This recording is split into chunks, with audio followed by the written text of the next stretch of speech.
Hey guys, what's going on? It's your boy Seb Gamer, and I'm back with some more Chain Strike. As you can see, man, I got my Valkyrja here. So my Valk, I'm not gonna tell you which one I got. I wasn't home, so I just went ahead and did a recording of which one I got, and I'm gonna show y'all in a little bit. All right, but I'm gonna show you which one I wanted, and we're gonna see which one I ended up getting. But let's go ahead and do a little review of which Valk I wanted the most and which Valk I think is the best. Okay, and then after that we'll awaken this Valk, and we'll probably do a spotlight on when I get her fully maxed to 40. We'll probably do a spotlight video on them. All right, so let's go ahead and look at the Valks here. You know what? It's gonna tell you which one I got, ain't it? So much for the surprise.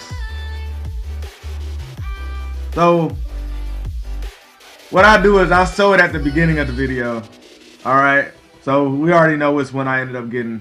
The one I got is the one I wanted, so I was really excited. I think the one I got is actually the best one. All right, but let's just go over the Valks.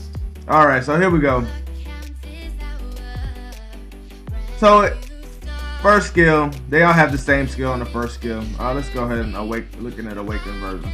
Attacks the enemy in range to inflict damage that's proportionate to the number of beneficial effects granted on the target, and removes one beneficial effect with an 80% chance. Alright, so you already see that Valk is pretty much built to help you in dungeons, and this is also very good in PvP because right now everybody's doesn't have, I guess, the best runes, so everybody's definitely using those crit rate buffs, those defense buffs. They're using all type of buffs, but I don't think that would be a mainstay in PvP anyway. They'll be using these buffs, so she is very good in that regard. Definitely when they have that invincibility on the Nexus, and that really is annoying. So having her 80% chance removing that is very good. All right, definitely when like Anubis does a 3-turn protection on the Nexus, because the Nexus gets a longer protection than the actual things you're fighting, the guardians you're fighting. So it's really annoying, but any Valk is definitely worth it, okay, for this skill alone, the first skill. Second skill on this Rook Valk, recovers an allied target HP by 15% and grants invincible effect for 2 turns. All right, so this is also very good as well. Definitely if your Nexus need to be protected or one of your players are very low, you can heal it, and for 2 turns you can have them be invincible. I think a lot of these Valks may have this second skill. What makes this Valk different is the third skill.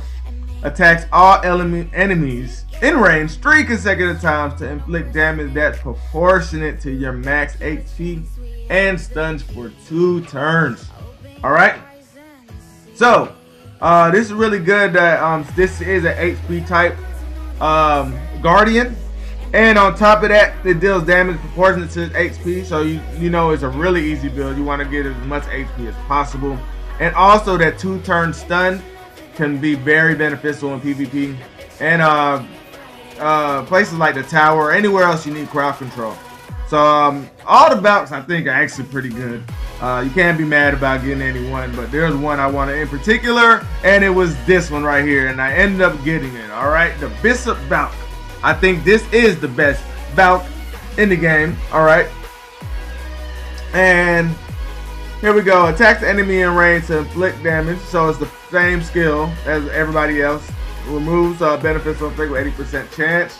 All right, now this one has the same as this Rook Valk, where it gives you invincibility and it heals for 2 turns. All right, now what makes this one different is the passive skill, which I think is great for everywhere. Definitely in the dungeons. I can't remember. What is it? The Dark, the place where they give like the vampire and all the crit damage equipment and all that. I can't remember exactly what it's called. So it's a pretty hard dungeon when you have all this continuous effect on you. So the continuous damage. But she removes 1 continuous damage every turn, and she heals everybody by 5% every turn. All right, so not only does she heal on her second skill, she continuously heals and removes continuous damage. All right, and just imagine pairing her with the Rook Warrior, who also heals for 5% every turn.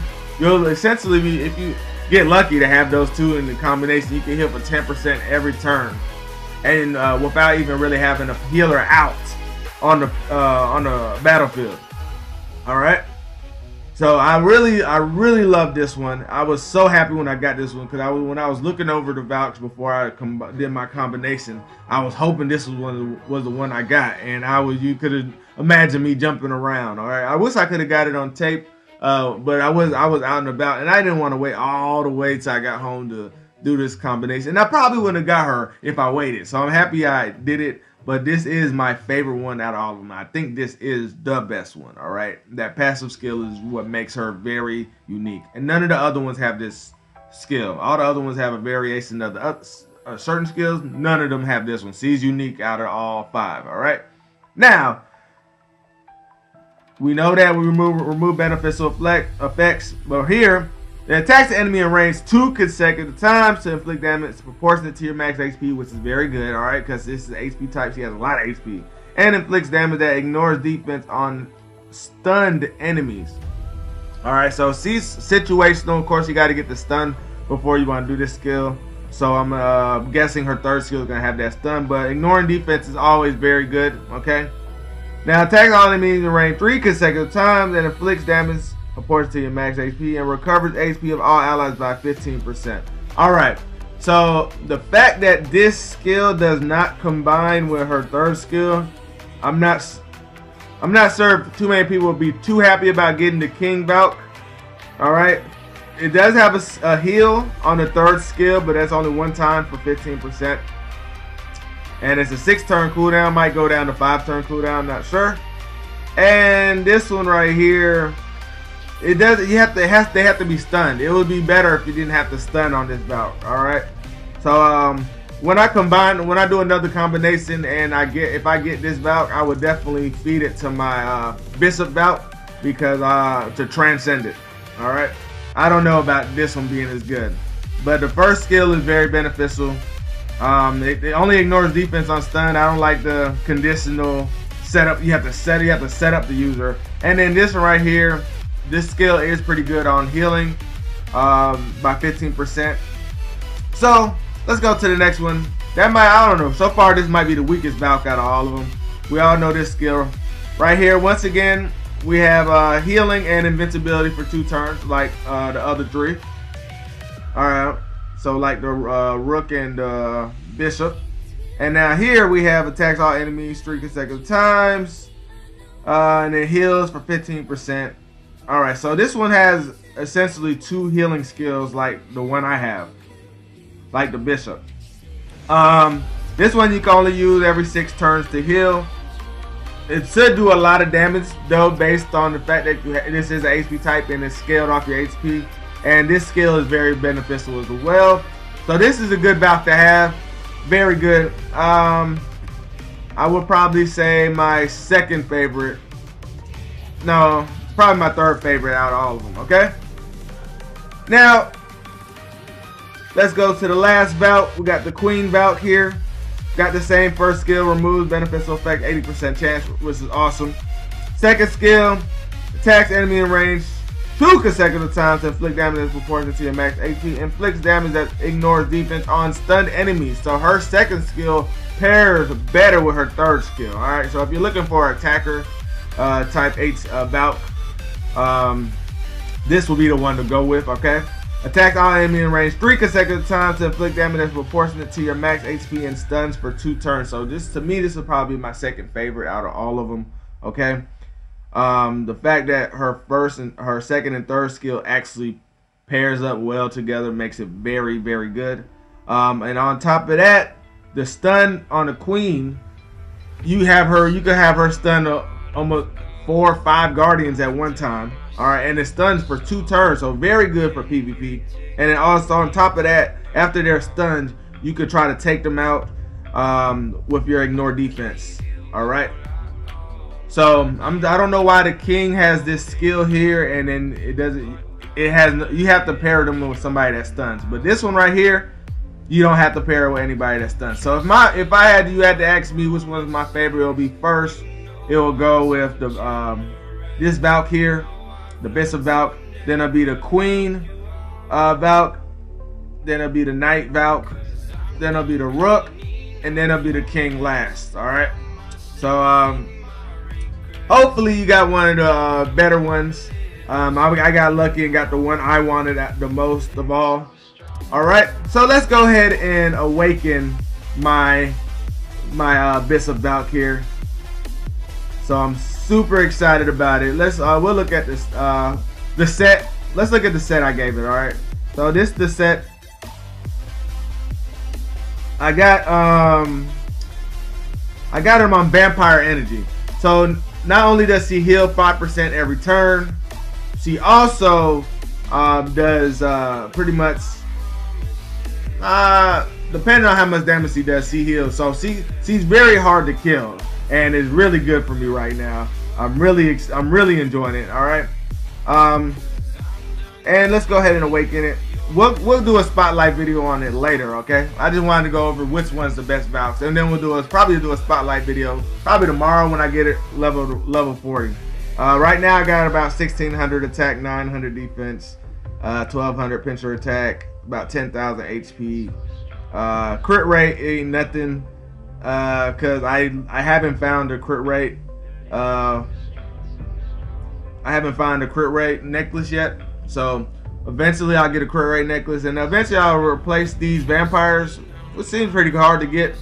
But eventually I'll replace these with vampires that have like crit rate and crit damage and stuff on it. But for right now, this is working. I just put more attack on her, so even if it doesn't crit, she still does a lot of damage. All right, like I said, we'll do a spotlight video on it soon. All right, guys. All right, let's go ahead and awaken them. I am ready. Here we go. Let's get a little stronger now. Let's get a little stronger. Alright, Valk. Here we go. And yes. Alright, so we got it at level 36. Not level 40 yet. But it is awakened now. Alright. So let's go ahead and look at the stats now. Alright. So now she's about at 2,200 attack. Defense is at like around 1,200. Pincer attack is at 1,600. HP now went aside of the 13,000. And everything else still there stays the same. All right. So that's my review of the Valks, guys. Hopefully y'all liked it. Tell me which one you think is your favorite. Which one is actually stronger. Tell me if you think I got it right. Tell me if you think I got it wrong.